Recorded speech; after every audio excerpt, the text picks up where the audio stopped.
People once believed that when someone dies, a crow carries their soul to the land of the dead.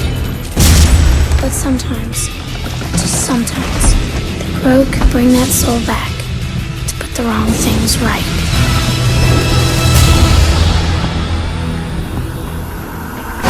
Welcome back, everybody, to another episode of bratts.bin Reviews. I'm host, filmmaker Jared Bratt. Joined with me, as always, fellow filmmaker, reviewer, interviewer Carl Diamond. Hey Jared, how's it going? Ready to talk about The Crow? Feels like it's something we've been trying to do for some time. Joining Carl and myself, fellow filmmaker, reviewer, interviewer Robert Mitchell. Hey, what's up, guys? How's it going? Glad to have you back, Rob. So good to hear your voice. This episode, we are talking about The Crow, released in 1994 and directed by Alex Proyas. I feel like we've mentioned this movie 3 or 4 other times already, certainly in episodes Teenage Mutant Ninja Turtles, Super Mario Brothers. Every time we talk about a movie, like as you said, it comes up, it's just our brains naturally compare it to The Crow in some way. It was such an influential film and such a mainstay of the 90s. Now that we're in a world where this new Crow reboot is coming out, if you've watched the trailer, I have a mental image of what this new Crow looks like. So going back and watching the OG, my brain couldn't not think about old versus new. I mean, I already love this film, but I love it so much more now, having the image of the new one in my head. I saw this film when I was 15 years old, and it blew my mind. It was the first DVD I watched where as soon as I put it on, finished it, I pressed play again and just watched it like 2 more times. I saw the trailer for the new one, and it just looks so quote-unquote modern filmmaking that it's kind of like, But just the whole thing, it is so beautifully made. There's so much composite work in it. My God. Miniatures. Just a beautifully crafted film that there's no way the new one's going to work in any sense. It's like you're comparing the Cybertruck to a classic muscle car. Yeah, I saw The Crow opening day with my friend John Harvey.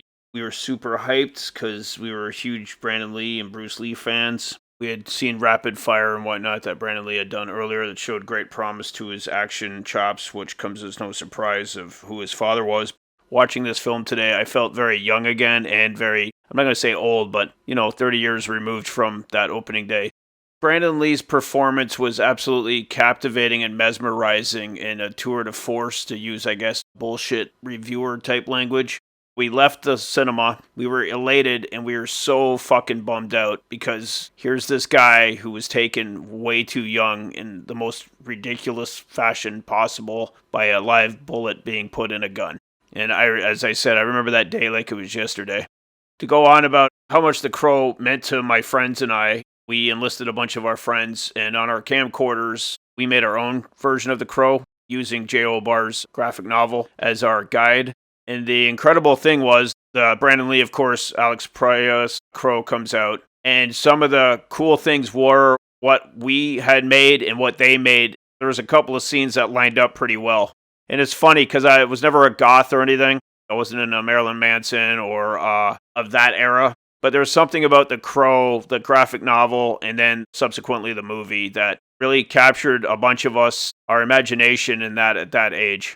You mentioned Brandon Lee, and I was just thinking, image-wise, when I was a kid and I first saw it, renting it on video, my expectation that the voice would be more of like a Michael Keaton kind of Batman performance with the voice and just physicality. I find Brandon Lee really brings a lot of humanity to the role. When the Crow talks, you still feel like you're listening to somebody endearing.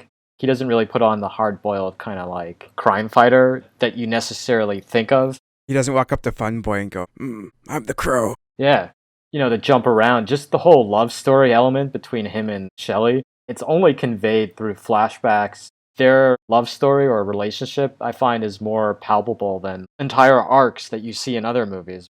Every time I've watched this movie, I'm like, yeah, I love this movie. It's a classic. When I watched it last night, I'm like, yeah, for what it is, this is a perfect film.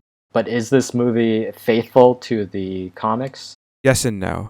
Gideon's pawn shop is verbatim what is on the page of the comic books. And there's some of the lines like the Jesus Christ, here's one for you, Jesus walks into a place, can you put me up for the night kind of deal. There are some cool parts about the comic book that actually bring out more in the movie. Example, you know the cat Gabriel, the white cat that's in the movie? Gabriel is in the graphic novel and actually belongs to a lady in the neighborhood, and Tintin is doing a gun deal, and the guy doing the gun deal shoots his partner and then shoots this random lady in the street, and that cat was her cat that then winds up in Eric and Shelley's care later on. So reading the graphic novel and watching the movie actually brings out a lot more. Like I'm watching right now The Crow as we're talking, and it's that exceptionally beautiful stylized montage of him coming back to his apartment and the brutality of the memories and him putting on the makeup with the mask. It's just one graphic novel? Just one graphic novel, yeah. Well, J.O. Barr, he didn't really have a good home life. He was in and out of foster care and orphanages. So at 16 years old, he meets a 16-year-old girl. They fall in love. 18 years old, they're engaged to be married. She's killed by a drunk driver. So he's completely fucked up. By 1981, he starts realizing he has to do something. So he starts coming up with the concept of The Crow and starts drawing images and then starts creating a comic book. The art's all great, but you can see some stuff is rougher than others, and there's stuff that's like a beautiful painting. It's kind of amazing to watch him progress as an artist over, 8-9 years of work. So that's also a cool thing when you read the graphic novel as well. Like, we all know it as a graphic novel, but there are single issues out there floating around, and they're exceptionally expensive. The biggest difference that I remember, because I read it after watching it 20 years ago, they made Top Dollar way more fancy. Much more avant-garde, maybe, is the word. Yeah. Weird 90s bad guy in the movie, and he's just like a biker boss in the comic, if I remember correctly. He's just like someone who would hang out at the bar. He's kind of like the guy in Heat that De Niro's trying to kill the whole time. Waingro? Yeah, Waingro. He's like that. He just hangs out in this biker bar and does deals through there. In the movie, they make him this samurai sword-wielding, long-haired, pseudo-incestuous guy who has Bai-Ling wrapped around him the whole time. And they're eating eyeballs and doing coke. And Well, as John Polito says, I'm not like weirdos like you two fucks. Exactly. And they're all the while running a successful venue. That brings up this joke I had while watching it. So just put yourself in the brain of a TV producer who's just got the rights to The Crow, and you know how they're trying to squeeze every idea out of every IP. It's an origin story for Top Dollar, where he is a low-time criminal trying to make it as a music venue owner, and each episode would revolve around him having to deal with odd requests from the city's musicians. That's why he has that one line where Tony Todd says, he smiled at me and then jumped out the window down 4 stories. And Top Dollar says, ugh, musicians. Like he's had to deal with a ton of shit from musicians all his life. You know, Michael Wincott, he looks like his character Philo from Strange Days. Yeah, he has a skinny woman draped around him the whole time. He has long hair and a skinny gal. He's got either Bai-Ling or he's got Juliette Lewis. He's fucking awesome. He's just got that amazing voice. That speech he has at the end. The Crow is down and he thinks that he's won. He's kind of like telling him, you gave it your all, you gave it a good fight. There's just something so iconic, I think, about his villain. I cleared that building. Hell, nothing in this town happens without my say-so. So I'm sorry if I spoiled your wedding plans there, friend. But if it's any consolation to you, you have put a smile on my face. You look at him, and he's this very beautiful man, and you expect him to have this really prim and proper voice. And he's got this really grizzled southerner voice. He's all over the 90s, though. That's the thing. Yeah, he is. Just because we're talking about that moment at the end when the Crow takes all his pain and the memory of Shelley dying, and that's how he defeats Top Dollar, by making him experience all that, and then he falls off the roof of the cathedral. Which, you know, just like Batman in 89. I was totally thinking of Batman 89. That whole pain transference thing, that is not in the graphic novel whatsoever. Not at all, no. It's a much more grounded fight, if I remember correctly. Yeah, it's just a straight-up fight. This movie stands on its own, but I feel like it was part of that wave of films that came after Batman 89 that were trying to cash in on that popularity. Like, you know, how Sam Raimi made Darkman, and then we got a whole bunch of other superhero movies. I think this is the only one that kind of captures that same vibe without coming off as a copy. You sent me that meme. The Crow is just RoboCop for goths. Yeah. They're both in Detroit. Is that one in Detroit, or is it just as run down as Detroit? I've always assumed it was Detroit because J.O. Barr's from Detroit, and the opening shot says Devil's Night, October 30th, and Devil's Night is only synonymous with Detroit. Oh, I did not know this. There's a whole thing about Devil's Night, how it was a thing that started in the 70s. It peaks in 1984, where there's over 800 arson fires on October 30th. I actually have a printout from the Detroit Free Press from the early 80s. It's a really crazy thing about how to safe-proof your house from goblins on Devil's Night. And it's like for real serious too, though. Now that I think about it, there's no other city it could be.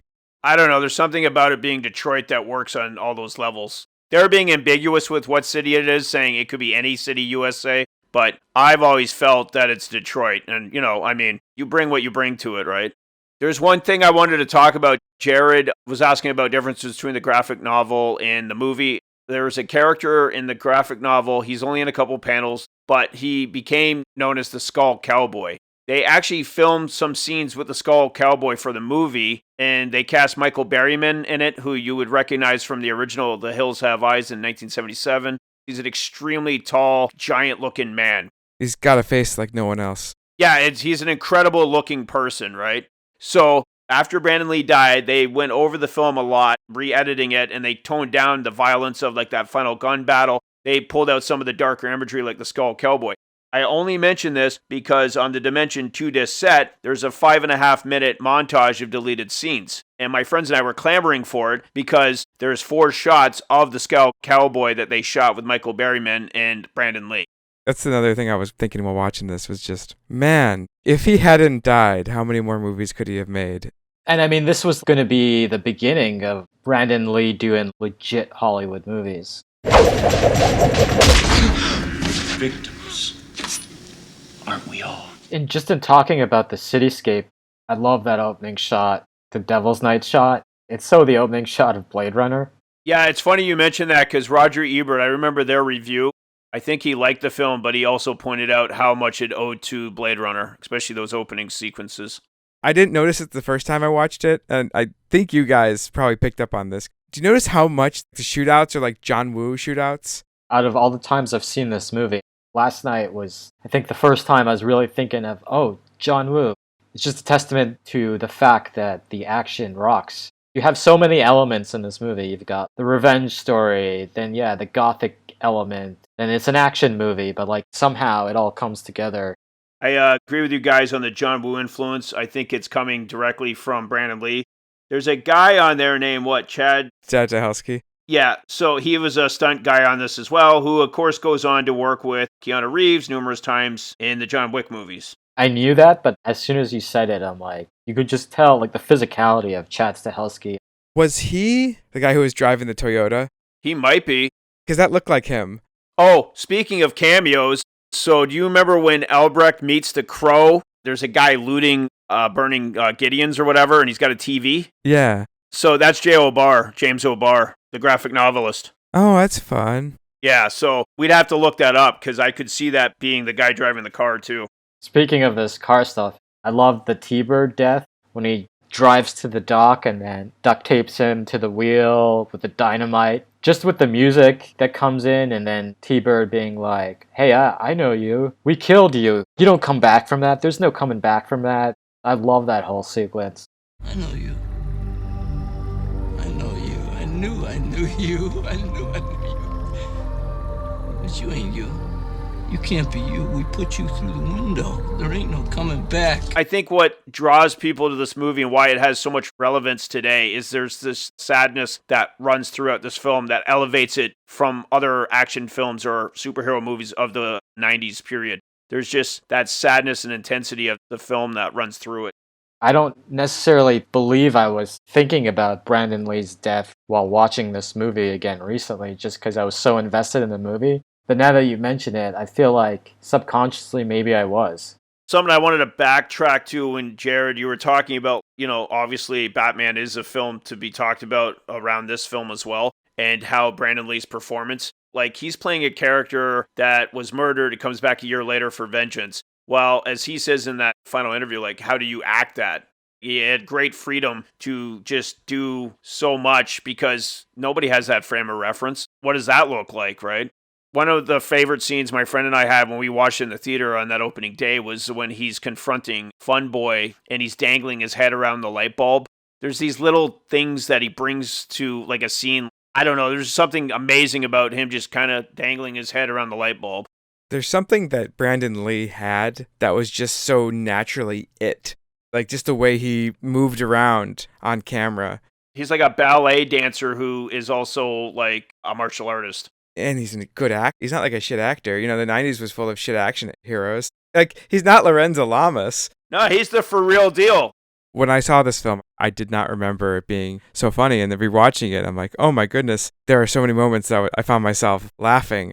The two cops, like, doing a stakeout, like, it's a speed trap. And then they're chasing T-Bird as he's being forced to drive at high speeds. And the one cop's complaining about not having actual creamer in his coffee. And then the other cop sees the speed and just takes off. And the white cop gets coffee all over himself and burns himself badly. And Skank. Skank is out of all those scumbag hoodlum guys. Oh, Skank. Yeah. I'm a little fish on a big hook. Yeah, I love that little bit. And then those two cops show up at the end when all the cops storm Top Dollar's establishment. And Rob, as you've mentioned in previous episodes, that's an abandoned steel mill. Yeah, cement factory. Is that the same one that was in Mario Bros? Yeah, Ninja Turtles and Mario Brothers, and now this in Wilmington, North Carolina. Gideon's pawn shop. That whole street set is April's apartment set from Ninja Turtles. That whole Gideon's pawn shop, that's April's apartment? Yeah, the burning building in Ninja Turtles when her place is on fire, and then when the crow's walking out of the pawn shop and it's on fire. You could tell it's just different angles of the same building. That's one thing I always loved about the Crow in the original Batman, 89 Batman, is they're both so contained to a set, but you didn't give a fuck. Again, it kind of ties into something we say a lot about these movies from the 90s. They don't make them like this anymore. Like, I think it's fucking rad that we can talk about vastly different movies, and they all shot in that same space. Just in talking about the sets, when you watch him run through rooftops, it was making me think of the opening to The Matrix when they're chasing Trinity across the rooftops. I would bet money that the Wachowskis were definitely influenced by The Crow. One little thing I saw, which I've never seen in any other movie, when he jumps off the roof and lands on his back, if you watch the scene, that is a dressed airpad. It's got everything on it, but they made it look like a street. And I don't think I've seen a movie that's done that. It's like looking at something that's handmade. There are flaws and there's character to it, and you see how people did things instead of everything just looking perfect. There's a warmth to it. I just wanted to mention a couple of the character actors that pop up in this, which also elevates the movie. Oh yeah, please do. You got David Patrick Kelly playing T-Bird. People would recognize him from Walter Hill's The Warriors. Warriors come out to play. There's somebody else you'll recognize from 1990s movies. Darla, played by Anna Thompson. She's also in True Romance in the opening scene with Clarence Worley. Oh yeah. That's where I recognized her from. And then I mentioned John Polito earlier, who plays Gideon, the pawn shop owner. He's in a slew of Coen Brothers movies. And of course, you got Ernie Hudson playing Sergeant Albrecht. Of course, Winston in Ghostbusters. And Carl mentioned him earlier, Tony Todd. I'm not going to say his name. I'll say it once. I'll say Candyman. I won't say it 2 more times. Also, you got Bai Ling, Marco Rodriguez, who just shows up in everything in the 80s and 90s, playing the detective who's giving Ernie Hudson a hard time. You got Lawrence Mason playing Tintin, who's... just naming the whole cast. Yeah, really, it's chock full of character actors who all had solid careers. That little girl, just so believable. And fucking Ernie Hudson. You just want to give that guy a hug. I love cop precincts in the 90s movies. You could tell they're not well funded. And it's just this janky office room. I kind of just want to like sit down, have one of like a cup of coffee that probably tastes like shit because it's been sitting there forever. Oh yeah. Set designers really kicked ass when they made those cop stations in the 90s. I don't think I really realized, when the Crow's in Gideon's and then he shoots the gun and blows up the place. I don't think I ever really noticed how when he shoots, the rings fly out of the barrel too, like towards the camera. That must have been a difficult shot to do. Pretty badass, though. Was that CGI, or what, was that just like a slow motion macro shot with like an air cannon that they just found a way to composite in? I mean, it's fast, but it didn't strike me as CGI.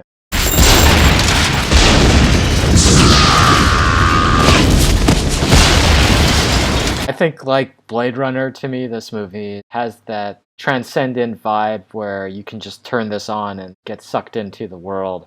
There's something about it that's just so special. I really can't say that it's like other films, but it is, but it just feels like it stands alone. I'm personally so burnt out on anything to do with like somebody having powers. I watched this movie as if I was watching just a straight up revenge movie or action movie. The more fantastical stuff don't even really enter into my mind. He bleeds, he doesn't fly. Those are the two things that ground it for me, because you are 100% right. It's technically a superhero movie, but I just see it as supernatural goth death wish. You know, it defines filmmaking of the 90s, and it's one of the best films, I believe, that came out of the era. For a film that's steeped in themes of loss, grief, sadness, a movie of violent vengeance, The Crow is ultimately a love letter to Brandon Lee. His talent lives on forever. It can't rain all the time. It almost reminds me of when Bruce Lee passed away and they made that film his final movie, which is only great because he fights Kareem Abdul-Jabbar. Game of Death? Yes, Game of Death. There's one part earlier in the movie where they literally have the actor playing Bruce Lee looking in a mirror with a taped picture of Bruce Lee in the mirror. So that just, when you were talking about, like, that loft sequence is incredible. And yeah, the work they did to recreate Brandon Lee. Yeah, if you watch Game of Death, it's a slog to get through until the last final fight scenes, which are absolutely incredible. So I'm glad that the world were able to see those fight scenes, but holy shit, is that movie just insane that the movie actually got released and made.